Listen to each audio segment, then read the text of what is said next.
Open it up to questions for Walter.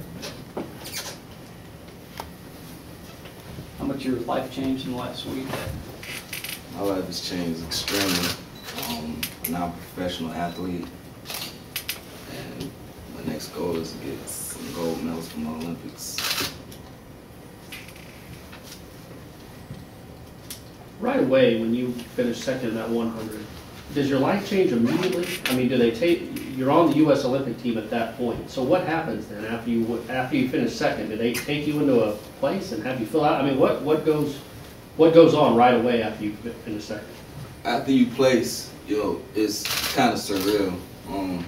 Being there, you're looking around the crowd and you're having that feeling of excitement, but trying to contain it. And they take us into a tent. We meet the Olympic coaches, go into a press conference, and then go get fit for uniforms. So it really doesn't hit you until you're in your bed and you realize that you just made the Olympic team. So yeah, it's definitely a surreal experience. And then how did that magnify when you took the two? When I took the two, that was definitely the best race. That was definitely the most fulfilling race. I think it was different from the one because when you win, it's more of you're the favorite for the whole country. When you're second, it's not as much pressure. But when you win, you're going over there expected to win. When you run for USA, you run at the Olympic trials. That's the toughest meet in the world.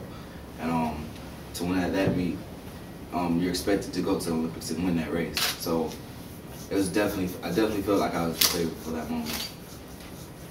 Are you feeling any pressure going into the Olympics any different than any other race? It's a little bit of pressure, but it's not different from the Olympic trials. I think there was more pressure on the Olympic trials than going into the Olympics. The Olympics is kind of a hit, and you can't miss. To make the team is definitely a big accomplishment, and the toughest competition I think was right here in the States.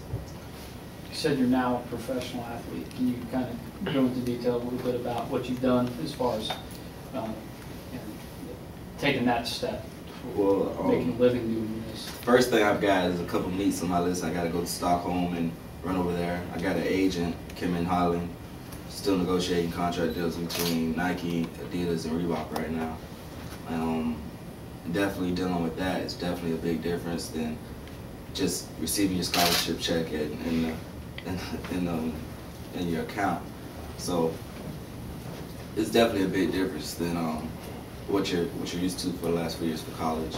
There's definitely a lot of other things you got to deal with: accountants, lawyers, doctors, coaches, stipend, and a lot of different things that your money goes into.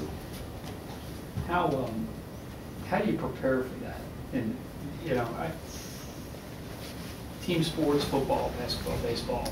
You come to college, you hope you get there, get the opportunity. Track and field is, it's a really small window. It's, the number of actual people that can make a living doing track and field for whatever that window of time is. How have you prepared yourself in terms of being ready and being able to fully take advantage of the opportunities at hand? I think a great thing I did was I completely finished college. I'm not one of those pro track athletes that are going to college and doing professional track at the same time. I think if I would have been in school right now, it would have been a lot more hectic. And I'm glad I was able to get that out of the way and I could just completely focus on just being a professional track athlete, because it's definitely a lot of stuff to deal with. And I'm definitely glad I made the decision to stay in school and get that out of the way before I jumped to the professional ranks.